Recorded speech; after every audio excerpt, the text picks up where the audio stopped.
अस्सलामुअलैकुम नाजरीन, आप देख रहे हैं वॉइस न्यूज डिजिटल और मैं हूं इरम काशिफ। नाजरीन, आज हम अपने व्लॉग में ये बात करेंगे कि यूनान कश्ती हादसा तो सभी को याद होगा कि ये यकीनन पाकिस्तान की तारीख का एक सबसे ज्यादा खौफनाक कहूंगी कि ये हादसा था जिसमें कोई 370 या 350 के लगभग पाकिस्तानी इस कश्ती में सवार थे और बदकिस्मत फैमिली वो जिन्होंने अपने बच्चों को रोजगार के लिए जो है वो बाहर भेजा कि वो बेहतर मुस्तकबिल के लिए जो है वो इटली जाएं और वहां जाकर जो है वो अपना रोजगार कमाएं। शायद उससे हो सकता था कि उसकी फैमिली की जो किस्मत है वो चमक जाती, उनकी तकदीरें बदल जाती, उनके घर के हालात जो है वो बदल जाते। अभी तक जो है वो बहुत सारी ऐसी वीडियोस जो है वो हमारे सामने आई हैं जिसमें जो फैमिलीज थी उनकी जानिब से ये कहा गया, किसी ने अपना घर बेचा तो किसी ने खातून ने अपने सारे जेवरात जो है वो बेच दिए, किसी के पास जमीन का एक टुकड़ा था जिसे बेच दिया गया और अपने बेटे को जो है वो इटली भिजवाया गया ताकि वहां पर जाकर जो है वो बेहतर रोजगार जो है वो कमा सके और पीछे घर वालों को, फैमिली को सपोर्ट कर सके। अब नाज़रीन, जब ये वाकया पेश आता है तो बहुत सारे 700 के करीब जो है गालिबन इस पर मुसाफिर सवार होते हैं और तब सुनी सुनाई बातें थी। पहले कहा यह जा रहा था कि इस कश्ती को डुबोया गया है, जानबूझकर लोगों को मारा गया है, लेकिन अब तो इस पूरे वाक़े का जो ऐनी शाहिद है वो उसके मुताबिक जो है वो पाकिस्तानी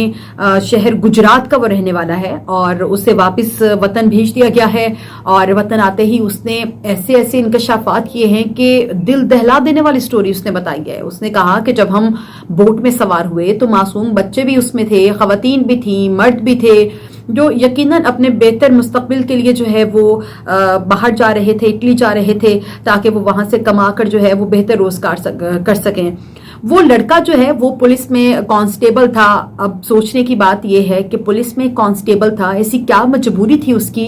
कि उसे कांस्टेबल की जॉब छोड़कर इटली जाना पड़ा और इटली जाके उसने क्या क्या ख्वाब देखे होंगे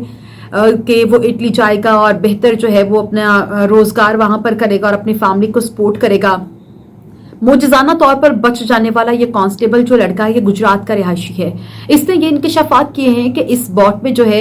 370 के करीब गालिबन पाकिस्तानी सवार थे और उसने कहा कि मैं ये एग्जैक्ट फिगर्स मुझे बहुत अच्छे से याद है कि जब उस बोट में सवार किया जा रहा था तो 150 करके जो पाकिस्तानी थे इनको इस तरह से वो लाया गया। इसके अलावा उसने ये भी बताया कि उसके बहुत सारे दोस्त जो हैं वो सवार थे इसमें और कश्ती हादसा जो है जब ये पेश आया इससे कुछ देर कबल जो है एक मतलब हेलीकॉप्टर के जरिए इसकी सारी निगरानी की जा रही थी। हेलीकॉप्टर के जरिए पानी की बोतलें फेंकी गई, ब्रेड के पैकेट्स जो हैं वो फेंके गए, इन्हें खाने के लिए दिए गए और कुछ देर के बाद जो है एक दूसरी कश्ती आती है, रस्सी डाल के जो है इनकी बोट चूंकि बहुत पुरानी थी, बोसीदा थी, इसको उल्टाया जाता है।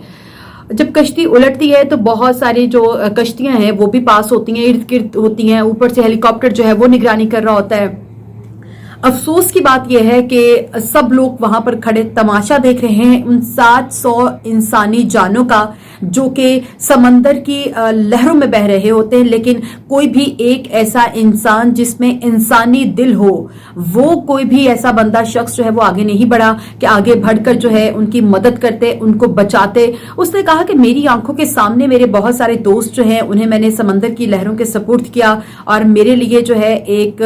बहुत ही खौफनाक मंजर था जिसे शायद मैं कभी अपनी जिंदगी में नहीं भूल पाऊंगा। और उसने ये भी बात कही है कि जब ये सारा वाकया होता है तो लोग मदद के लिए पुकारते हैं लेकिन कोई भी मदद के लिए आगे नहीं बढ़ता है। जब ये देखा जाता है कि सारे लोग डूब चुके हैं, कश्ती डूब चुकी है, चंद एक लोग जो है वो बाकी बचे हैं, तब जो है वो मदद के लिए आते हैं और उन्हें बचाया जाता है। उस लड़के ने यह भी कहा कि अब हो सकता है कि अगर मैं 2 से 3 मिनट पानी में और रहता या बोट के वो तख्ते के नीचे रहता तो शायद मैं भी जिंदा सलामत जो है अपने वतन वापस ना आता, अपने प्यारों में जो है वो वापस ना आता। अब उसने कहा कि बहुत सारे लोग जो हैं, बहुत सारे दोस्त अहबाब उसके जो वालिदैन हैं वो उसके घर आ रहे हैं अपने बच्चों की खैरियत मालूम करने के, क्या उनके बच्चे जिंदा भी हैं या नहीं हैं। लेकिन उसने कहा कि शायद खुशकिस्मत वो एक है या कोई एक दो और हैं जो पाकिस्तानी बच गए हैं लेकिन उन्हें अभी तक वापस वतन नहीं भेजा गया है।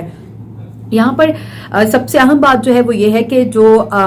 यूनान की हुकूमत है उन्होंने इंसानी स्मगलर्स को जो है वो मौत की सजा सुना दी गई है, लेकिन पाकिस्तान में अभी तक ऐसा कोई भी फैसला जो है वो सामने नहीं आया, बल्कि कहा यह जा रहा है कि एजेंट्स को गिरफ्तार कर लिया गया है और अभी जो है वो एजेंट्स की गिरफ्तारियों के लिए छापे भी मारे जा रहे हैं। लेकिन यहाँ पर सवाल ये पैदा होता है कि क्या सिर्फ ये कार्रवाइयां छापों तक जारी रहेंगी या ये कार्रवाइयां कागजों तक ही जारी रहेंगी, या इस पर कोई अमली इक़दाम जो है वो भी किए जाएंगे। जिस तरह से यूनान ने इंसानी स्मगलिंग करने वाले 2 स्मगलर्स को जो है वो मौत की सजा सुना दी गई है, क्या अगर पाकिस्तान में भी ऐसा कानून लागू हो जाता है तो मेरा नहीं ख्याल कि आइंदा कभी भी इस तरह का कोई वाकया रूनुमा होगा जैसा कि ये अफसोसनाक वाकया अब पेश आया है। और ये पहली नौयत का वाकया नहीं है, इससे पहले भी बहुत सारे ऐसे वाकयात जो है वो पेश आए हैं। पता नहीं कौन कौन से सुहाने ख्वाब दिखाकर एजेंट्स जो है वो मासूम शहरियों को जो है वो बाहर के ख्वाब दिखाकर खूब सारे डॉलर्स पैसों का झांसा देकर उन्हें बाहर ले जाते हैं,